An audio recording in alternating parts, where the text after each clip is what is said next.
അങ്ങനെ വഖഫ് ബോർഡിനെ ചൊല്ലിയുള്ള interim judgement, ഇടക്കാല വിധി സുപ്രീം കോടതിയുടെ വന്നു. കേന്ദ്രത്തിന് ഭയങ്കര തിരിച്ചടി.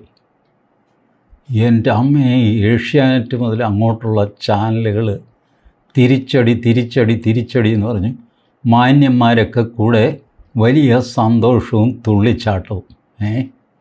ഞാനിത് കണ്ടപ്പോൾ വിചാരിച്ചു, ഈ അടിച്ചത് നരേന്ദ്രമോദി സർക്കാരാണല്ലോ, അതിനുള്ള തിരിച്ചടിയാണല്ലോ സുപ്രീം കോടതി കൊടുത്തത്. സർക്കാർ അടിക്കുമ്പോൾ ചീഫ് ജസ്റ്റിസ് BR ഗവായി ഉണ്ടായിരുന്നില്ല, സഞ്ജീവ് ഖന്നയായിരുന്നു. സഞ്ജീവ് ഖന്നയ്ക്കാണ് അടി കിട്ടിയത്. തിരിച്ചടിച്ചത് BR ഗവായി. അതൊരു 1.5 അടിയായിരുന്നു. BR ഗവായി ഒറ്റയ്ക്കൊന്നുമല്ല, മറ്റേ ജഡ്ജിയും ഉണ്ടല്ലോ, ഞാനിപ്പോൾ പറയാമേ അങ്ങേരുടെ പേര്.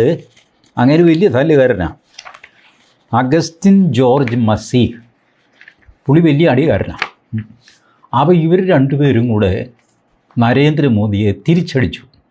അങ്ങനെയാണ് എല്ലാ ചാനലിലും തിരിച്ചടി എന്ന് പറഞ്ഞ്, വെറും അടിയല്ല, തിരിച്ചടി. ഇതൊക്കെ ശ്രദ്ധിക്കണം, മുദ്ര ശ്രദ്ധിക്കണം എന്ന് പറയുന്നത്, മുദ്ര. അതുപോലെ തിരിച്ചടിയാണ്. അടിച്ചത് ആദ്യം നരേന്ദ്രമോദി അമിത്ഷായൊക്കെ കൂടെയാണ്. ഇപ്പോൾ BR ഗവായിയും ഈ അഗസ്റ്റിൻ ജോർജ് മസീഹും ഒക്കെ ചേർന്നിട്ട് ഇത് ഗംഭീരമായിട്ട് തിരിച്ചടിച്ചു. നരേന്ദ്രമോദി അടികൊണ്ട് ആവശ്യനിലയിലായിട്ട് സുപ്രീം കോടതിയിൽ വരാന്തയിൽ കിടക്കുകയാണ്. സ്ട്രെച്ചറിൽ വന്ന് എടുത്തുകൊണ്ട് പോയി. അമിത്ഷായ്ക്കാണെങ്കിൽ നടുവിനും കാൽമുട്ടിനുമൊക്കെ അടി കിട്ടി. പുള്ളി ആകെ ജുബയൊക്കെ കീറി വഷളായി. അത്രയ്ക്ക് അടിയെന്ന് പറഞ്ഞാൽ എന്തടിയെന്ന് നിങ്ങൾ വിചാരിച്ചാൽ, ഭീകരമായ അടി. അപ്പം ഞാൻ വിചാരിച്ചു, എല്ലാം കഴിഞ്ഞു, ഇനിയിപ്പോൾ ഇവരെ ആശുപത്രിയിലൊക്കെ കൊണ്ടുപോയിട്ട് എന്തെങ്കിലുമൊക്കെ ചോര കൊടുക്കുകയോ അങ്ങനെ എന്തെങ്കിലുമൊക്കെ ചെയ്യും. BJP ആഫീസിലെ ആകെ കൂടെ സങ്കടം, കരച്ചിൽ. രാജ്നാഥ് സിംഗ് ഒരു വശത്ത് നിന്ന് കരയുന്നു, JP നഡ്ഡ വേറൊരു സൈഡിലിരുന്ന് കരയുന്നു. നിർമ്മലാ സീതാരാമൻ എല്ലാവർക്കും ചായയൊക്കെ ഉണ്ടാക്കി കൊടുത്ത്, പോട്ടെ ചേട്ടാ കിട്ടിയത്, ഇനിയിപ്പോൾ നമ്മളൊന്നും പ്രശ്നത്തിന് ഞാൻ അന്നേ പറഞ്ഞതാണ് അടിക്കാൻ പോകല്ലേ, സുപ്രീം കോടതി അടിക്കല്ലേ എന്ന് പറഞ്ഞ് നിങ്ങൾ കേട്ടില്ല. ഏതായാലും ഈ ചായ കുടിക്കുന്നൊക്കെ പറഞ്ഞിട്ട് നിർമ്മലാ സീതാരാമൻ. ഇതാണ് സീൻ. അപ്പോഴാണ് സുപ്രീം കോടതിയുടെ വെബ്സൈറ്റിൽ ഈ ജഡ്ജ്മെൻറ്റ് അപ്ലോഡാകുന്നത്. ആ ജഡ്ജ്മെൻറ്റ് ഞാനെടുത്ത് നോക്കിക്കഴിഞ്ഞപ്പോൾ എൻ്റെ ദൈവമേ, ഇവന്മാർക്ക് ഒരു ഉണ്ടമ്പൊരിയോ ഉഴുന്നുവടയോ ഒന്നും കിട്ടിയിട്ടില്ല. ഒരു ചുക്കുമില്ല, ചൂണ്ടാമ്പുമില്ല. 128 പേജുള്ള ജഡ്ജ്മെൻറ്റ് ദേ എൻ്റെ കയ്യിലിരിക്കുന്നു. അതിൻ്റെ ഓപ്പറേറ്റീവ് പാർട്ട് മാത്രം ഞാൻ പ്രിൻ്റ് ഔട്ട് എടുത്തത് നിങ്ങളെ വായിച്ച് കേൾപ്പിക്കാം ഓരോന്നോരോന്നായിട്ട്. In the totality of the circumstances, എല്ലാ സാഹചര്യങ്ങളും പരിഗണിച്ച് അതിൻ്റെ ഒരു ഓവറോൾ പിക്ചർ എടുക്കുമ്പോൾ, we do not find that any case is made out to stay the provisions of the entire statute. ഈ മുഴുവൻ ഭേദഗതിയും വഖഫ് അമെൻമെൻറ്റ് ആക്ട്, ഈ പറഞ്ഞ ആക്ട്, ഇത് സ്റ്റേ ചെയ്യാൻ ഞങ്ങൾ ഒരു വകുപ്പും കാണുന്നില്ല. We do not find that any case is made out to stay the provisions of the entire statute. The prayer for stay of the impugned act is therefore rejected. ഈ act stay ചെയ്യണം എന്നുള്ള ആവശ്യം ഞങ്ങൾ നിരസിച്ചിരിക്കുന്നു. എൻ്റെ ദൈവമേ, ഇങ്ങനെ ചാനലുകളൊക്കെ പച്ചക്കള്ളം പറയുക. സ്റ്റേ ചെയ്യണം എന്നുള്ള ആവശ്യം നിരാകരിച്ചു. അങ്ങനെ തന്നെ എഴുതിയിരിക്കുന്നു. The prayer four stay of the impugned act is therefore rejected. ഇതിനെയാണ് പാണക്കാട് തങ്ങൾ സ്വാഗതം ചെയ്തു. നീതി നടപ്പിലായി. ജെഫ്രി മുത്തുക്കോയ തങ്ങൾ കോടതിയിലുള്ള വിശ്വാസം വർദ്ധിച്ചു എന്ന് പറഞ്ഞു. ഇങ്ങേർക്ക് വിശ്വാസമുള്ളതുകൊണ്ടാണ് ആ കോടതി നിലനിൽക്കുന്നത്. ഇങ്ങേരുടെ വിശ്വാസം വർദ്ധിച്ചതുകൊണ്ട് സുപ്രീം കോടതി ഒരു 6 ഇഞ്ച് അങ്ങോട്ട് പൊങ്ങി. നിങ്ങൾ കണ്ടില്ലേ, സുപ്രീം കോടതിയുടെ ആ താഴികക്കുടം പോലത്തെ സാധനം ഒരു 6 ഇഞ്ച് പൊങ്ങിയിട്ടുണ്ട്. നമ്മൾ പ്രശാന്ത് രഘുവംശത്തിൻ്റെ ഫോട്ടോ നോക്കിയാൽ അറിയാം. അയാളാണ് ഇതിൻ്റെ ഉസ്താദ്. ഈ ജെഫ്രി മുത്തുക്കോയ തങ്ങൾ ഒന്ന് പൊക്കിയപ്പോൾ സുപ്രീം കോടതി ഒന്ന് പൊങ്ങി. പുള്ളിയുടെ വിശ്വാസം വർദ്ധിച്ചു. എന്തുകൊണ്ട്? സ്റ്റേ ഓർഡർ കിട്ടാത്തതുകൊണ്ട്. എന്താ ഞാൻ പറയുക? However, while doing so, അങ്ങനെ ചെയ്യുമ്പോൾ പോലും in order to protect the interest of all the parties, എല്ലാവരുടെയൊക്കെ താല്പര്യം സംരക്ഷിക്കാൻ വേണ്ടിയിട്ട്, ഇതാണ് ഈ പഞ്ചായത്ത് വിധി എന്ന് പറയുമല്ലോ. കാര്യം ഇങ്ങനെയൊക്കെയാണ്. ഇത് തടഞ്ഞു വയ്ക്കാനുള്ള ഒരു ന്യായം ഒന്നും കാണുന്നില്ല. പിന്നെ നിങ്ങളൊക്കെ ഇത്രയും വന്ന് കഷ്ടപ്പെട്ടതല്ലേ. 100-120 ഹർജികളുണ്ടായിരുന്നു. ഈ വമ്പന്മാർ മുഴുവൻ കപിൽ സിബൽ, അഭിഷേക് മനു സിംഗ്വി, അങ്ങനെ പോയി നമ്മുടെ ഹാരിസ് ബി രാൻവർ അവിടെ കിടന്ന് കച്ചറ ഉണ്ടാക്കിയതാണ്. എത്ര തൊള്ളയലച്ചതാണ്. അപ്പോൾ എന്തെങ്കിലും കിട്ടണ്ടേ? അതുകൊണ്ട് and balance the equities during pendency of this batch of matters. അതായത് ഇപ്പോൾ ഇത് ഇടക്കാല വിധിയാണല്ലോ. ഫൈനൽ വിധി വരുന്ന വരേക്ക് നിങ്ങൾക്ക് ചായ കുടിക്കാനുള്ള എന്തെങ്കിലും ഒരു വേണമല്ലോ. ഒരാൾ കോടതിയിൽ കിടന്ന് ഇത്രയും ബഹളമൊക്കെ വെച്ചതേക്ക് എന്തെങ്കിലും കൊടടാ ഇക്വിറ്റി, അത് വേണ്ടി ഞങ്ങൾ we issue the following directions. അതിലൊന്ന്, the following part of clause R of section 3 of the amended Waqf act. 3-ാമത്തെ സെക്ഷൻ്റെ R എന്ന clause, any person showing or demonstrating that he is professing Islam for at least 5 years. ഇങ്ങനൊരു clause വന്നിട്ടുണ്ട്. 5 കൊല്ലമെങ്കിലും ഇസ്ലാം profess ചെയ്യുന്ന ആൾ എന്ന് ആക്റ്റിൽ പറഞ്ഞിരിക്കുന്നു. ആരാണ് അയാൾ? അത് വ്യക്തമല്ലാത്തതുകൊണ്ട് ഞങ്ങൾ ആ ഒരു ഭാഗം മാത്രം, ആ ഒരു ക്ലോസൊന്നുമല്ല, സബ് ക്ലോസ് ആണിത്. കോടതി പ്രത്യേകം പറയുന്നുണ്ട്, ക്ലോസ് ഒന്നും ഞങ്ങൾ സ്റ്റേ ചെയ്യുന്നില്ല. അതിൻ്റെ സബ് ക്ലോസിൽ നിങ്ങൾ 5 വർഷം പ്രൊഫസിങ് ഇസ്ലാം ആയിട്ടുള്ള ആൾ എന്ന് പറയുന്നുണ്ട്. That shall stand stayed until the rules are framed by the state government for providing a mechanism for determine the question as to whether a person has been practising Islam for at least 5 years or not. ഈ 5 വർഷത്തിൽ എങ്കിലും practising ഇസ്ലാമാണോ ഒരാൾ എന്നുള്ള ചട്ടം സംസ്ഥാന സർക്കാരുകൾ അല്ലെങ്കിൽ കേന്ദ്ര സർക്കാർ ഉണ്ടാക്കുന്നത് വരെ അത് സ്റ്റേ ചെയ്തിരിക്കുന്നു. അതല്ലെങ്കിൽ തന്നെ അങ്ങനെയാണ്. ഈ മൊത്തം ആക്ട് നടപ്പിൽ വരണമെങ്കിൽ റൂൾസ് ഫ്രെയിം ചെയ്യേണ്ടേ. റൂളില്ലാതെ ഒരു ആക്ട് നടപ്പിലാക്കാൻ പറ്റില്ല. ഫോർ എക്സാമ്പിൾ നിങ്ങൾ നോക്ക്, പഞ്ചായത്തി രാജ് ആക്ട് 1992 അത് വെച്ചിട്ടാണ് നമ്മളുടെ കോർപ്പറേഷൻ, മുനിസിപ്പാലിറ്റി, പഞ്ചായത്തുകളെല്ലാം പ്രവർത്തിക്കുന്നത്. അപ്പോൾ നമ്മൾ കോർപ്പറേഷനിലോ മുനിസിപ്പാലിറ്റിയിലോ വീടിൻ്റെ ടാക്സ് അടയ്ക്കാൻ പോകും. ടാക്സ് അടയ്ക്കും, അവർ രസീത് തരും. ഇപ്പോൾ പിന്നെ ഓൺലൈനാണ്. ഓൺലൈൻ രസീത് എടുത്ത് നോക്കിയാലും നിങ്ങൾക്ക് കാണാം. അതിലെഴുതിയിട്ടുണ്ടാകും കേരള പഞ്ചായത്ത് റൂൾസ് 1991 92 ചട്ടം 11 ബ്രാക്കറ്റിൽ 1 അല്ലെങ്കിൽ ചട്ടം 23 ബ്രാക്കറ്റിൽ 7A നോക്കുക. എന്തിനാണ് നോക്കുക എന്ന് എഴുതി വച്ചിരിക്കുന്ന ആ ചട്ടം അനുസരിച്ചാണ് നിങ്ങൾക്ക് ഈ രസീത് തന്നിരിക്കുന്നത്. കാരണം ആക്റ്റിൽ പറയും ഒരു പൗരൻ്റെ കയ്യിൽ നിന്ന് ടാക്സ് വാങ്ങിയാൽ രസീത് കൊടുക്കേണ്ടതാണ്. ശരി, ആക്റ്റിൽ ഇത് പറഞ്ഞു. ഈ രസീത് ആര് കൊടുക്കും? ആരതിൽ ഒപ്പിടും? ആരത് തയ്യാറാക്കും? 3 വർഷത്തെ ടാക്സ് കൊടുക്കാനുണ്ടെങ്കിൽ അതിൻ്റെ രസീത് എങ്ങനെ ഇരിക്കും? ഒറ്റ രസീതിൽ 3 വർഷത്തെ ടാക്സ് എടുക്കാമോ? അതോ ഓരോന്നിനും വേറെ വേറെ രസീത് വേണോ? ആ രസീതിൻ്റെ ഫോർമാറ്റ് എന്താണ്? ഇതൊക്കെ തീരുമാനിക്കുന്നത് ചട്ടത്തിലാണ്. അപ്പോൾ നിങ്ങൾ ഈ ടാക്സ് അടച്ച രസീതിൻ്റെ ഏറ്റവും മുകളിലെ ചട്ടം നോക്കുക എന്ന് എഴുതിയത് വെച്ചിട്ട് ആ ചട്ടം നിങ്ങൾ ഈ റൂളിൽ പോയി നോക്കിക്കഴിഞ്ഞാൽ നിങ്ങൾക്ക് തന്ന രസീതിൻ്റെ ഫോർമാറ്റ് അതിൽ കാണും. ഇങ്ങനെയാണ് ഒരു ആക്ട് പ്രവർത്തിക്കുന്നത്. ചട്ടങ്ങളോടുകൂടി മാത്രമേ ആക്ടിന് പ്രവർത്തിക്കാൻ സാധ്യമാകുള്ളൂ. ആക്ട് അല്ലെങ്കിൽ വെറും ആക്റ്റായിട്ട് അലമാരിയിലിരിക്കും, നടപ്പിലാവില്ല. Designated officer may do the following things എന്നൊക്കെ പറഞ്ഞിട്ട് ആക്റ്റിൽ എഴുതും. ഡെസിഗ്നേറ്റഡ് ഓഫീസർ എന്ന് വെച്ചാൽ ആരാ? അത് ചട്ടത്തിലുണ്ടാവും. ഡെസിഗ്നേറ്റഡ് ഓഫീസർ എന്ന് പറഞ്ഞാൽ ജില്ലാ കളക്ടറോ അതിന് മുകളിലുള്ള ഡെപ്യൂട്ടി സെക്രട്ടറിയോ അസിസ്റ്റൻറ്റ് സെക്രട്ടറിയോ പ്രിൻസിപ്പൽ സെക്രട്ടറിയോ ചീഫ് സെക്രട്ടറിയോ ആരാണെന്ന് വെച്ചാൽ ഇതൊക്കെ ചട്ടത്തിലാണ് വരുന്നത്. അതായത് ചട്ടം നിലവിൽ വന്നു കഴിഞ്ഞാലേ മൊത്തം ആക്ട് നിലനിൽക്കുകയുള്ളൂ, അല്ലെങ്കിൽ മൊത്തം ആക്ടിന് കടലാസിൻ്റെ വിലയേ ഉള്ളൂ.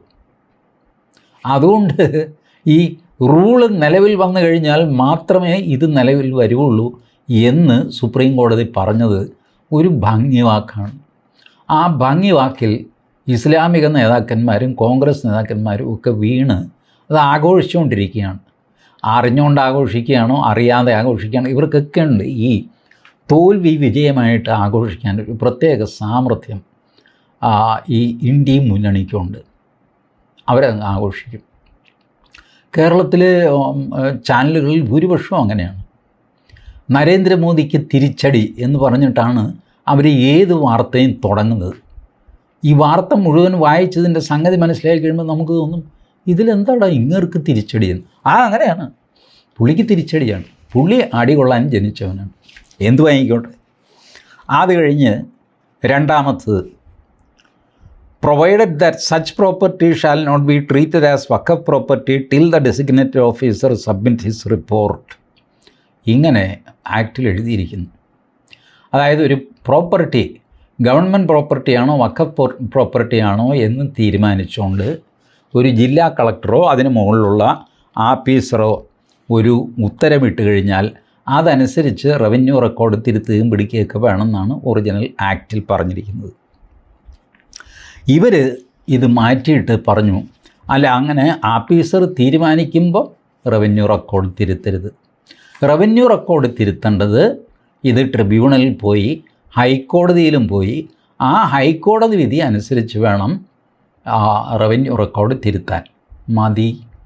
അതിൽ തിരിച്ചടി എന്താ എനിക്ക് മനസ്സിലാവണില്ല.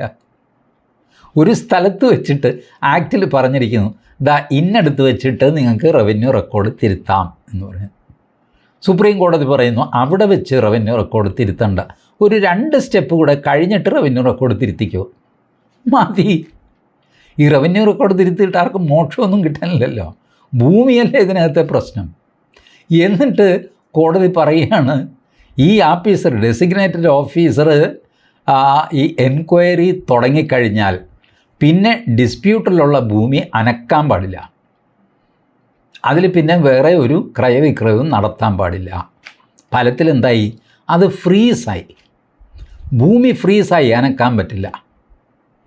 ആകെ റവന്യൂ റെക്കോർഡിലെ പേര് മാറ്റിയിട്ടില്ല.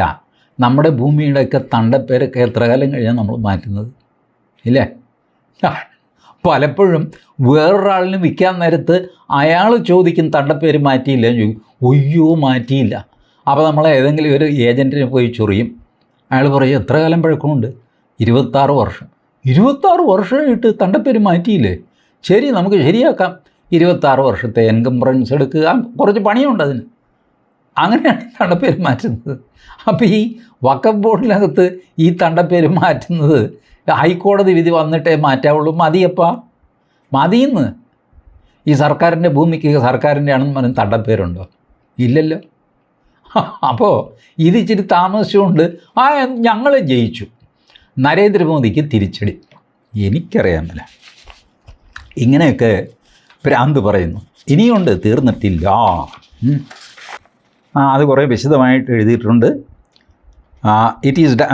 അടുത്തത് it is directed that in so far as central Waqf council constituted under section 9 of the Amendment Waqf Act is concerned, it shall not consist of more than 4 non-Muslim members out of 22. Central വഖഫ് കൗൺസിലിലെ 22 പേരിൽ 4 non മുസ്ലിങ്ങൾ കൂടുതൽ ഉണ്ടാവാൻ പാടില്ല. അതുപോലെ state വഖഫ് ബോർഡിൽ it is directed that it shall not consist of more than 3 non-Muslim members out of 11. 11-ൽ 3 non Muslim members കൂടാൻ പാടില്ല state വഖഫ് ബോർഡിൽ. സെൻട്രൽ വഖഫ് കൗൺസിലിൽ 4 നോൺ മുസ്ലിംസിൽ കൂടുതലാകാൻ പാടില്ല. ഇതിലെന്താ ഇത്ര വലിയ കാര്യം? എനിക്ക് ഇവരുടെ ബഹളം എന്തായിരുന്നു? ദേവസ്വം ബോർഡിൽ ഹിന്ദുക്കളല്ലാത്തവരെ നിങ്ങൾ കയറ്റുമോ? ഇല്ലല്ലോ. പിന്നെ എങ്ങനെയാണ് വഖഫ് ബോർഡിൽ നോൺ മുസ്ലിംസിനെ കയറ്റുന്നത്? എങ്ങനെയാണ്? KC വേണുഗോപാൽ, VD സതീശനൊക്കെ തട്ടിക്കയറുകയായിരുന്നു ആൾക്കാരുടെ അടുത്ത്. പോക്കൃത്തരം പറയുന്നോടാ. ദേവസ്വം ബോർഡിൽ ഹിന്ദു അല്ലാത്ത ആരെങ്കിലും ഉണ്ടോ? ഇല്ലല്ലോ. അതുപോലെയാണ് വഖഫ് ബോർഡ്. വഖഫ് ബോർഡിൽ മുഴുവൻ മുസ്ലിങ്ങൾ വേണം. ഇപ്പോൾ സുപ്രീം കോടതി പറഞ്ഞു ഇല്ല, വഖഫ് ബോർഡ്, സംസ്ഥാന വഖഫ് ബോർഡിൽ 3 നോൺ മുസ്ലിംസ് വരെ ആകാം, കേന്ദ്ര വഖഫ് കൗൺസിലിൽ 4 മുസ്ലിംസ് വരെ ആകാം എന്ന് പറഞ്ഞപ്പോൾ മോദിക്ക് തിരിച്ചടി. മോദി പറഞ്ഞ കാര്യം തന്നെയാണ് സുപ്രീം കോടതി എഗ്രി ചെയ്തിരിക്കുന്നത്. ഫോർ ക്ലാരിറ്റി പർപ്പസാണ് അവരിത് ചെയ്യുന്നത്. ഈ വാദത്തിനിടയ്ക്ക് തുഷാർ മേത്ത തന്നെ പറഞ്ഞു, ഈ 22 പേരുള്ള സെൻട്രൽ കൗൺസിൽ, അതിൽ 4 പേരാണ് നോൺ മുസ്ലിംസ് വരാൻ പോകുന്നത്. അവർ ഗവൺമെൻറ് നോമിനീസാണ്. നിങ്ങൾ നോക്ക്, ഗവൺമെൻറ്റിൻ്റെ ഒരു ജോയിൻറ്റ് സെക്രട്ടറിയെ ഈ കൗൺസിലിൽ വയ്ക്കുന്നു. ആ ജോയിൻറ്റ് സെക്രട്ടറി മുസ്ലിമിനെ തിരഞ്ഞു പിടിച്ച് വയ്ക്കാൻ പറ്റുമോ? സീനിയോറിറ്റി നോക്കിയിട്ട് ഇതറിയാവുന്ന ഒരാളിനെ വയ്ക്കും. ഇങ്ങനെ വെച്ച് മാക്സിമം 4 ഇതിൽ വരുള്ളൂ, സംസ്ഥാനത്ത് 3 വരുള്ളൂ എന്ന് തുഷാർ മേത്ത അങ്ങോട്ട് പറഞ്ഞിരുന്നു. ആ പറഞ്ഞത് ഒന്നുകൂടെ വ്യക്തമാക്കട്ടെ എന്ന് പറഞ്ഞിട്ടാണ് ഈ സുപ്രീം കോടതി ഈ ഭേദഗതി, ഈ ഒരു നിർദ്ദേശം കൊടുത്തിരിക്കുന്നത്. It is directed that in so far as central Waqf council constituted under section 9 is concerned it shall not consist more than 4. ഇത് പറയാൻ കാര്യം കേന്ദ്ര സർക്കാർ സമ്മതിച്ചുകൊണ്ടാണ്. ഇതിലെവിടെയാണ് തിരിച്ചടി? എന്നോട് ചോദിക്കുന്നു, അതേ ഈ കൗൺസിലും ബോർഡിലും എത്ര പേര് വെച്ചുണ്ടാകും നോൺ മുസ്ലിംസ്? ഞാൻ പറയുന്നു കൗൺസിലിൽ 4 പേര്, ബോർഡിൽ 3 പേര്. അപ്പോൾ സുപ്രീം കോടതി ഇത് റെക്കോർഡ് ചെയ്യുന്നു, കൗൺസിലിൽ 4, ബോർഡിൽ 3. അത് തിരിച്ചടിയാണെന്ന് പറഞ്ഞിട്ട് ഇപ്പോൾ ആഘോഷിക്കുന്നു. എന്തെങ്കിലും ചെയ്യട്ടെ. പിന്നെ ഈ ചീഫ് എക്സിക്യൂട്ടീവ് ഓഫീസർ, ഈ വഖഫ് ബോർഡിൻ്റെ ചീഫ് എക്സിക്യൂട്ടീവ് ഓഫീസർ സുപ്രീം കോടതി പറയുകയാണ്, ദോ we are not inclined to stay the provisions of section 23, we direct that as far as possible an effort should be made to appoint chief executive officer of the board who is the ex officio secretary from amongst the Muslim community. ഞങ്ങൾ ഇത് stay ചെയ്യാനൊന്നും പോകുന്നില്ല. ഏത് chief executive officer ആർക്കുമാകാം എന്നുള്ള വകുപ്പ് ഞങ്ങൾ stay ചെയ്യുന്നില്ല. അത് മുസ്ലിം തന്നെ വേണം എന്ന് ഞങ്ങൾ നിർബന്ധിക്കുമില്ല. ആകെ ഇതേ ഉള്ളൂ, an effort should be made to appoint the chief executive officer of the board who is ex officio secretary. അതായത് ഒരു ശ്രമം നടത്തണം. We direct that as far as possible, സാധിക്കുന്നിടത്തോളം ഒരു പരിശ്രമം നടത്തണം. An effort should be made to appoint a Muslim. ഇതാണ് സാധിക്കുന്നിടത്തോളം ഒരു പരിശ്രമം നടത്തിയിട്ടൊരു മുസ്ലിമിനെ വെച്ചാൽ കൊള്ളാമായിരുന്നു എന്നൊരു അഭിപ്രായം. ഇതാണ് സുപ്രീം കോടതി. തിരിച്ചടി എന്ന് വെച്ചാൽ വഖഫ് ബോർഡിൻ്റെ ചീഫ് എക്സിക്യൂട്ടീവ് ഓഫീസറായിട്ട് നോൺ മുസ്ലിമിനെ നിങ്ങൾക്ക് വയ്ക്കാം. ആയപ്പോൾ സുപ്രീം കോടതി ചോദിക്കാൻ പോണില്ല, കാരണം സുപ്രീം കോടതിയുടെ നിർദ്ദേശമല്ല അത്. ഒന്ന് നോക്ക് കേട്ടോ, പറ്റുമെങ്കിൽ ഒരാളെ വയ്ക്കുക. ഇതാണ് പറഞ്ഞിരിക്കുന്നത്. ഇതൊരു നിർദ്ദേശമാണ് അല്ലല്ലോ. പക്ഷേ സംഭവം തിരിച്ചടിയാണ്. We clarify that what has been observed by us herein above is upon our prima facie consideration as to whether an interim stay should be granted or not. The observations made herein will not prevent the parties from making submissions with regard to the validity of the provisions. അതായത് ഇത് മൊത്തം ഒരു interim ഓർഡറിൻ്റെ ഭാഗമാണ്. പാർട്ടികൾക്ക് വിശദമായ വാദം അതെന്ന് നടക്കും ദൈവത്തിനറിയാം. ഒരു കാര്യം ഞാൻ പറയാം, ഇതിൻ്റെ വഖഫ് ബോർഡിൻ്റെ കഥയും പരിപാടിയും പണ്ടാരക്കെട്ടും ഇതുകൊണ്ട് അവസാനിച്ചു. ഇനി ഇത് ലിസ്റ്റ് ചെയ്യാനും പോണില്ല, വാദിക്കാനും പോണില്ല, ഒരു തേങ്ങയുമില്ല, നടക്കുന്ന കാര്യമല്ല. അതുകൊണ്ട് അവർ പറഞ്ഞു, ഇനി എന്തെങ്കിലും ബാക്കിയുണ്ടെങ്കിൽ, അല്ലെങ്കിൽ ഇത് തന്നെ ബാക്കിയുണ്ടെങ്കിൽ പാർട്ടികൾക്ക് വിശദമായ വാദത്തിൻ്റെ സമയത്ത് ഉന്നയിക്കാവുന്നതാണ്. ഇതാണ് ഇൻ്ററിം ഓർഡർ സുപ്രീം കോടതിയുടെ. ഇതിൽ നരേന്ദ്രമോദിക്ക് ഒരു തിരിച്ചടിയും ഇല്ല സുഹൃത്തുക്കളെ. അങ്ങേര് നേടിക്കൊണ്ട് പോയി, അമിത്ഷാ നേടിക്കൊണ്ട് പോയി. നിങ്ങൾക്കെല്ലാം ഇംഗ്ലീഷ് അറിയാവുന്നതല്ലേ? വെബ്സൈറ്റിൽ നിന്ന്, സുപ്രീം കോടതിയുടെ വെബ്സൈറ്റിൽ നിന്ന് ഈ ഉത്തരവ് ഡൗൺലോഡ് ചെയ്ത് എടുത്തോ, വായിച്ചോ. 128 പേജുണ്ട്. ഈ പറഞ്ഞ സാധനങ്ങളല്ലാതെ കണ്ടപത്രാദി മുഴുവൻ സുപ്രീം കോടതി തള്ളിക്കളഞ്ഞു. മുഴുവനും. ഒരുപാട് ആവശ്യങ്ങളുണ്ടായിരുന്നു, അത് മുഴുവൻ സുപ്രീം കോടതി തള്ളിക്കളഞ്ഞു. അത് വായിക്കാൻ പോയി കഴിഞ്ഞാൽ നേരം വെളുക്കെ വായിക്കാനും പറ്റില്ല. ഇത് ചുമ്മാ ഞാനൊന്ന് വായിച്ചു നോക്കാം.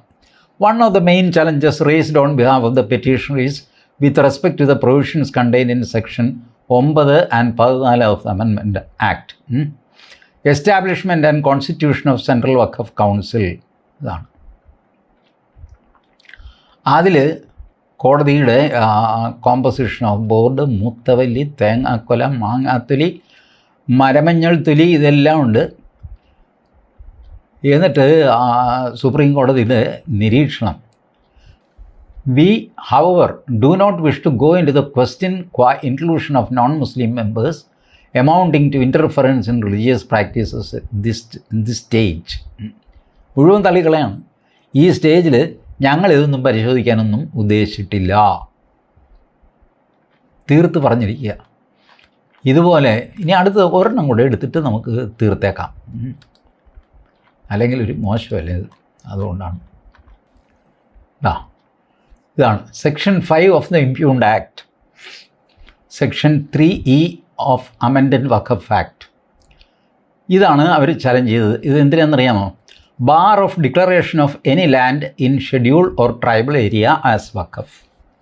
ഷെഡ്യൂൾഡ് ട്രൈബിൻ്റെ ഏരിയയിൽ അവർക്ക് വഖഫ് ചെയ്യാനുള്ള അവകാശം കൊടുക്കണം, അവരുടെ ഭൂമി. സുപ്രീം കോടതി പറഞ്ഞു നടക്കില്ല. അയ്യോ, കപിൽ സിബലിൻ്റെ വാദം കേൾക്കണമായിരുന്നു. നെഞ്ചത്തടിച്ച് നിലവിളിച്ചിട്ട് പാവപ്പെട്ട ഷെഡ്യൂൾഡ് ട്രൈബ്, ഒരു ഗതിയും പരഗതിയും ഇല്ലാത്ത അവൻ്റെ ഒരു 5 സെൻറ്റ് അവൻ ഇസ്ലാമിലേക്ക് മാറി, ഉള്ള 5 സെൻറ്റ് അല്ലാഹുവിന് കൊടുക്കാമെന്ന് വെച്ചാൽ ഈ നരേന്ദ്രമോദി നരാധമൻ സമ്മതിക്കുന്നില്ല സാർ, ഇതെടുത്ത് കളയണം സാർ. സുപ്രീം കോടതി പറഞ്ഞു നടക്കില്ല. താൻ വെറുതെ ഇവിടെ നെഞ്ചത്ത് കിടന്ന് അടിക്കണ്ട. നെഞ്ചത്ത് താൻ വല്ല സ്പോഞ്ചോ പാളയോ വല്ലതും വെച്ച് കെട്ടി നെഞ്ചടിച്ചോ. It can be seen that the said provision, which begins with a non-obstante clause, provides that no land belonging to the members of scheduled caste, scheduled tribes under the provision of 5th schedule or 6th schedule to the constitution shall be declared or deemed to be waqf property. ഒരു കാരണവശാലും schedule ട്രൈബിൻ്റെ property waqf property ആക്കാൻ സാധ്യമല്ല. Supreme കോടതി പറയാണ്, various statutes like Orissa scheduled areas transfer of immovable property, Andhra Pradesh scheduled areas land transfer regulation, Maharashtra restoration of lands to scheduled tribes, Karnataka scheduled caste and scheduled tribes prohibition of transfer of certain lands. ഇത്രയും നിയമങ്ങളൊക്കെ നീക്കുന്നു, അവരുടെ ഭൂമി കൈമാറ്റം ചെയ്യരുത്, ആരും കൊണ്ടുപോകരുതെന്ന് പറഞ്ഞിട്ട്. ഇതെല്ലാം കൂടെ വെട്ടിയരിഞ്ഞ് തോട്ടിക്കളഞ്ഞിട്ട് കപിൽ സിബലിൻ്റെ പിണ്ണം വയ്ക്കാനായിട്ട് ഷെഡ്യൂൾ ട്രൈബിൻ്റെ ഭൂമി അടിച്ച് മാറ്റി മേത്തിന് കൊടുക്കാൻ കപിൽ സിബൽ കിടന്ന് നെഞ്ചെത്തറി. എത്ര കോടി രൂപ ഇയാൾ ഫീസ് മേടിച്ചിട്ടുണ്ടെന്നറിയാമോ? പലപ്പോഴും എനിക്ക് ചുമ്മാതെയാണെങ്കിലും ഈ രാജ്യം ഇസ്ലാമിന് തീരെഴുതി കൊടുക്കാൻ ഏറ്റവും വലിയ വാശി പിടിച്ച് നടക്കുന്ന വക്കീലന്മാരാണ് കപിൽ സിബൽ, ഇന്ദിരാ ജയ്സിംഗ്, ഈ പറഞ്ഞ അഭിഷേക് മനു സിംഗ്വി, ഈ പാർട്ടികൾ മുഴുവൻ. എന്തിന്? നമ്മൾ ഇവിടെ നിന്നുള്ള രാജ്യസഭാ MP ഹാരിസ് ബീരാനും ഇതേ കൂട്ടത്തിലാണ്. ഇവർക്കെല്ലാം ആരുടെയെങ്കിലും തട്ടിപ്പറിച്ച് ഷെഡ്യൂൾ ട്രൈബിൻ്റെ തട്ടിപ്പറിക്കാനായിട്ട് അത് പറ്റില്ല എന്ന് പറഞ്ഞ് ഭേദഗതി കൊണ്ടുവന്നു കഴിഞ്ഞപ്പോൾ ആ ഭേദഗതി നിയമവിരുദ്ധമാണ്, ഭരണഘടനാ വിരുദ്ധമാണ്, എന്തെല്ലാമാണെന്നറിയാമോ ഇവരുടെ ഭരണഘടനാ വിരുദ്ധം എന്ന് പറഞ്ഞ് ഇവർ കൊണ്ടുവന്നത്. ഒയ്യോ, അതും കൂടെ പറഞ്ഞിട്ട് ഞാൻ ഈ വീഡിയോ അവസാനിപ്പിക്കാം. ഇന്ന് ഈ പേജ് ഒരുപാടുള്ളതുകൊണ്ടേ എനിക്ക് അത് അല്ലെങ്കിൽ ഞാൻ പ്രിൻ്റ് ഔട്ട് എടുത്തിട്ട് നേരെ അങ്ങ് വായിച്ചേനെ. ഇവർ പറഞ്ഞിരിക്കുന്നത് ഓൺ ദ ഗ്രൗണ്ട് ദാറ്റ് ഈ സെക്ഷൻസ് മുഴുവൻ being ultra virus of the constitution of India, being violation of articles. ഏതൊക്കെ ആർട്ടിക്കിളിൻ്റെ ലംഘനമാണെന്ന് അറിയാമോ? 14, 15, 19, 21, 25, 26, 29, 30 ആൻഡ് 300A. ഇത്രയും വകുപ്പുകളിലെ ലംഘനമുണ്ടെന്ന് പറഞ്ഞിട്ടാണ് ഇവർ സുപ്രീം കോടതി കിടന്ന് കച്ചറ ഉണ്ടാക്കിയത്. ഇതിലൊരെണ്ണത്തിൽ സുപ്രീം കോടതി തൊട്ടില്ല. ഞാൻ നേരത്തെ പറഞ്ഞു സുപ്രീം കോടതിയുടെ ഓപ്പറേറ്റീവ് പാർട്ടിൽ എവിടെയെങ്കിലും എന്തെങ്കിലും ഭരണഘടനാ ലംഘനമാണെന്നോ അങ്ങനെ വല്ലതും പറഞ്ഞിട്ടുണ്ടോ? ഇല്ല. പ്രൊസീജിയറൽ പ്രോബ്ലമേ പറഞ്ഞിട്ടുള്ളൂ. 5 വർഷം മുസ്ലിം ആയിട്ട് പ്രാക്ടീസ് ചെയ്യുന്ന ഒരാൾ അയാളെ എങ്ങനെ കണ്ടുപിടിക്കും? അത് കണ്ടുപിടിക്കാനുള്ള മെത്തേഡും കൂടെ ആ റൂളിൽ ഉണ്ടാക്കുക. ആ റൂൾ ഉണ്ടായി കഴിയുമ്പോൾ ഈ സ്റ്റേ ഇല്ലാതെ ആയിക്കോളും. ഇത്രയാണ് അവർ പറഞ്ഞത്. ഈ പരിപാടി എന്നിട്ട് ഇവർ ചലഞ്ച് ചെയ്ത sections ഏതൊക്കെയാണെന്നറിയാമോ? Section 3R, 3C, 3D, 3E, 9, 14, 23, 36, 104, 107, 108, 108A. ഇത്രയും സെക്ഷൻസ് ചലഞ്ച് ചെയ്തിട്ട് ഒരു റിലീഫും കിട്ടാതെ തെണ്ടി പണ്ടാറടങ്ങിയ ആൾക്കാർ ഞങ്ങൾ ജയിച്ചേ എന്ന് പറഞ്ഞ് ആഘോഷിക്കുന്നു. നരേന്ദ്രമോദിക്ക് തിരിച്ചടി എന്ന് പറയുന്നു. എന്തൊരു കഷ്ടമാണ്. ഇതിൻ്റെ കൂടെ ഹിന്ദുക്കൾക്കും ഒരടി കിട്ടിയിട്ടുണ്ട് കേട്ടോ. പറയുമ്പോൾ എല്ലാം പറയണമല്ലോ.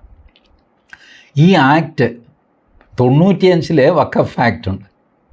അത് 95 പിന്നെ അതിൽ 2013 ഭേദഗതി വന്നപ്പോൾ ആ ഭേദഗതിയും ഒക്കെ ചേർത്തിട്ട് 200 പെറ്റീഷൻസ് ഹിന്ദു ഗ്രൂപ്പ് ഫയൽ ചെയ്തു ഈ വഖഫ് ആക്ടിനെതിരെ. 200 പെറ്റീഷൻസ്. ഇവരാദ്യം സുപ്രീം കോടതി പോയി. സുപ്രീം കോടതി പറഞ്ഞു നിങ്ങളൊക്കെ ഹൈക്കോടതി പോയപ്പോൾ ഇവിടെ വരുന്നത് എന്തിനാണ്? ഇപ്പോൾ ഈ ഭേദഗതി മുസ്ലിങ്ങൾ ചലഞ്ച് ചെയ്ത് കഴിയുമ്പോൾ സുപ്രീം കോടതി കയറിയിട്ട് അതിൽ ഇടപെടാൻ തുടങ്ങി. ഹിന്ദുക്കൾ ഓടിച്ചെന്നു. നമ്മളുടെ വിഷ്ണു ശങ്കർ ജെയിൻ, അശ്വിനി ഉപാധ്യായൊക്കെ അവർ പറഞ്ഞു അല്ല സാറേ, ഞങ്ങൾ ഈ ആക്ട് ചലഞ്ച് ചെയ്തപ്പോൾ ഞങ്ങളോട് ഹൈക്കോടതി പോകാൻ പറഞ്ഞു.